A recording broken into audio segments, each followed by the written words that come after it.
Hi everyone, welcome to the Mindful Living Podcast. My name is Stephanie Robilio and I'm your host.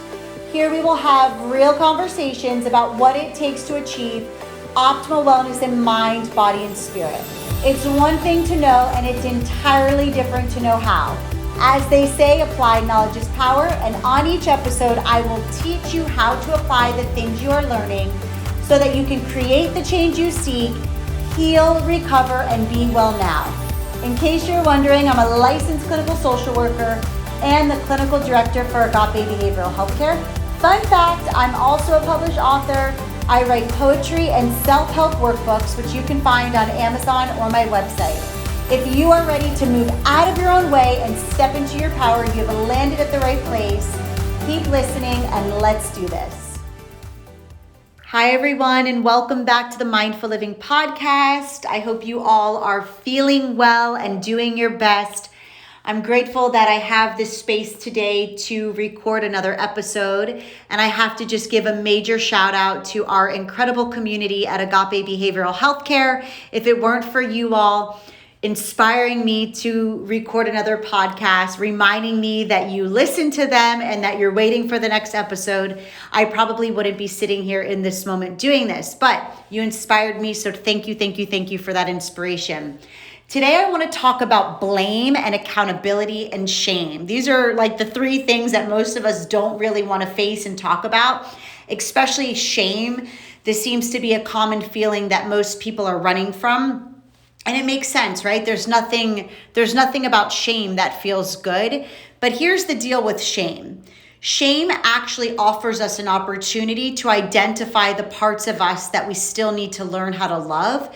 And what happens is it's really easy to blame people for why we feel the way we feel, because it feels safer to blame somebody else. Blaming somebody else actually blocks us from having to look at ourselves, and we know that it's hard to look at ourselves because looking at ourselves requires a level of vulnerability, and vulnerability can be really difficult to practice. But here's the situation, y'all. Vulnerability is the gateway that leads you to freedom from all the things that hold you back, from addiction, alcoholism, poor mental health struggles, patterns of perfectionism and self-sabotage. The list goes on and on. The moment you can take an honest look at yourself and own your essence, your being, your mood, your attitude, your perspectives, your thoughts, your feelings, your everything, that is the moment you set yourself up for freedom. And beyond freedom of the things that hold you back, you begin to open the door to joy. And it is our birthright to feel joy. And it is so unfortunate that most of us rarely have moments of joy, not because moments of joy aren't available. Every single moment is an opportunity for joy. But we block ourselves because we stay in the cycles of blame. This is a really silly example, but I think this is one that most of us can probably relate to. Imagine you have a family barbecue or some type of community barbecue with your peers or your AA community, and your morning starts off where you have to run errands and you're stuck in traffic and it's super, super hot out, or maybe freezing cold wherever you live, and either you're sweating or you're getting all messy in the snow, whatever it is. And then you get home and you're like, I need a cup of coffee because this cup of coffee is gonna, give me energy. And then you're making your coffee and you spill your milk or your creamer, and now you're in a bad mood, and you get into your room and the laundry's everywhere. And now you can see that your energy's off and you don't feel good, and you're stressing out because you have this family barbecue or this community barbecue that's going to happen. And now here comes the barbecue and you're still in a bad mood, not because the barbecue isn't great and the people you're with aren't great, but because you're blaming your energy on how your day started. You're blaming the traffic, you're blaming the weather, you're blaming the creamer and the milk that spilt. And the truth is, none of that is even happening anymore. That was a moment in the morning, earlier in your day. Now you're in your afternoon, but yet your energy is still off because you're blaming. And so that's a simple example, but I think that that's one every single human can relate to. I can't tell you how many times I spill something or my morning starts off a little crazy and I'm like, but that's part of our human experience. And the way that we can really move out of the cycles of blame is, one, you have to become aware of who you're blaming and what you're blaming. You can do this by just writing out a list. Just take a moment to write down a list. When I'm in a bad mood or when I feel off, who and what am I blaming? Fill in the blank, write it down. A lot of times we're not even aware of the things that we're blaming, and it can be not only eye-opening, but even kind of hilarious when you start to realize what you're blaming, because some of this stuff, it just is what it is. Like, we know we're always going to have errands to run. There's always going to be laundry to do. The weather might be unpredictable. If you live here in South Florida, it's going to be super hot, and that can be annoying, but we have a choice, right? We can always choose how we want to look at our life experiences and each situation and each passing moment. And I think that, obviously blame, it can be even bigger, right? How many people get stuck in the blame cycle when it comes to the reason why they can't achieve sobriety for today? How many people blame their anxiety and their depression on their past, whether it's your parents, your siblings, your children, maybe a coworker, some traumatic event that happened, whether it was a year ago, 5 years ago, 10 years ago, a divorce, a breakup. I mean, the list of things that we blame as humans is really a running list. I don't know where it ends, but I think that we are the only ones who can choose to put a stop to blaming. And when you do that, you're going to feel shame. It's natural. It's a natural emotion that's going to come up. Shame's going to come to the surface because all of us know what shame is. Shame is the thing that tells you you're not good enough, you're not worthy, you're inadequate, you're just an addict, I'm an alcoholic. Like, that's shame. It's all those thoughts that come up, the voices that tell you I'm a failure, I'm always going to be an alcoholic, my family's never going to want me back, what's the point of this, I'm going to have to go get some low-paying job, I'm never going to be able to make it on my own. That is shame.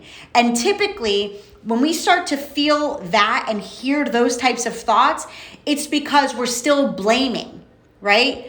You're blaming your current situation on something that's outside of your control. Think about that. Blaming your current situation on something or someone that's outside of your control. Me just saying that in this moment, it's like, what the heck? It makes no sense at all. Why would we ever blame a person, a place, or a thing that we have no control over? Why would we do that? Well, in my opinion, it's because we attempt to control things, because in our attempt to control, there's some feeling of safety there, right? If I can just control this person, this place, this thing, then I can be okay. But that's also a lie. When we try to control the outside world, we're never going to be okay. We might feel okay in the moment, but it's an illusion. It's not the truth. Our greatest ability is to become aware and to have the courage to look in and to take full ownership and accountability for your entire life, understanding you are entirely up to you. There is no person, no place, no thing that can give you what it is that you want. Are there people, places, and things that can support us, uplift us, help us? Absolutely, 100%. But we are the most powerful when we connect to our inner self, our most authentic self, and we claim our power and give ourselves full permission to become the best version of ourselves, no matter what it takes. If you're working on how to overcome your addiction, be all in. If you're working on how to improve your mental health, be all in. If you're working on landing your dream job, be all in. If you're working on saving up finances so that you can move out of halfway and eventually get your own apartment, be all in. Whatever it is that you feel is going to support you, be all in. I cannot say that enough. We have been conditioned to kind of dance around and tiptoe at the surface, and it's working for some, so do they think. It took me years to realize it's not until we jump trusting and knowing the safety net is going to be there. We can't see the safety net, but we have to trust that it's there. You have to have the courage to step into the unknown. And I know that that can be a thing that some people have fear about, but here's the deal. The best way to predict your future is to create it. And that is a powerful thing to come to know. Every single one of you, you have exactly what it takes to create the life you desire. Does fear serve a purpose? Of course it does. All feelings serve a purpose. And it's okay to have fear. It's okay to feel fear, just like it's okay to have shame and to feel shame. It's even okay to find yourself falling back into the blame cycle. What matters most is that you choose to be aware enough to notice when you're falling into old thinking and old doing and old feeling. And you have the courage to connect to your most authentic self, your wiser self, your healing self, your loving self, and choose what's best for you and be all in. It doesn't matter what it is, big, small, and all things in between. You are entirely up to you. And so I want to read this quote that was shared with me the other day. I've read it like 10 times because it just was one of those things where I was like, wow, it's so simply said, but it's so big. It says, when I read that cutting ties with people who hurt you isn't enough, and that you have to cut ties with the version of yourself that allowed that treatment to go on, I felt that. And this is just so powerful, right? Because again, it's easy to blame the people in our lives who hurt us, from family members to coworkers to the person who cut you off in traffic or the lady behind you in the grocery store who was rude to you for no reason. It's so easy to blame people. But I think that, again, the moment you realize what part of you is allowing yourself to stay in situations that don't serve you, that's the moment your life will begin to change. The moment you realize what part of you is allowing yourself to have painful experiences go on, or even just low quality experiences. You know, like, I can't tell you, I relate to this one where there's certain things that I'm just not interested in doing anymore at this point in my life. And let's say it's, you know, you have a friend who's putting pressure on you to connect, and maybe you're just not interested in connecting because you have other priorities at the moment. Having that self-respect and that self-awareness to not do the thing that you don't want to do, right? That is really important, because let's say there's a person who calls you and is like, hey, let's get lunch. And you have other things that you want to do. Maybe go to the beach, get together with your family member that you really enjoy their company for a coffee date. Maybe it's to hit up an AA or an NA meeting. Maybe it's just to get together with your support group, or maybe it's just to be home alone and read a book that you've been wanting to read. But that person calls and you take the call and you say yes. And now you go to lunch and you're there and you know you don't want to be there. And maybe that person doesn't know you don't want to be there, but you can feel inside that you don't want to be there. And then you leave lunch. Now the rest of your day, you're mad because you didn't get to do the things you want to do. And you're blaming that person and your lunch moment. But is it that person and lunch? Or is it the fact that you said yes to something you didn't really want to do? Big, big difference. And it is a game changer when you learn that you and only you can have the control you want in your life. And it's not about controlling the outside world. It's about taking ownership, full accountability. And that means saying no when you want to say no, saying yes when you want to say yes, prioritizing what's best for your recovery and your mental health, doing the hard things if it means getting yourself out of a financial hole. Whatever your individual story is, you have to be all in because you're worthy of being all in. So, all that to say, I love you guys so much, and I hope that this episode gives you a little bit of inspiration to really take an honest look about who and what are you blaming. How can you put yourself in a position to know that it's safe to feel your shame? You no longer have to use blame as a protective factor.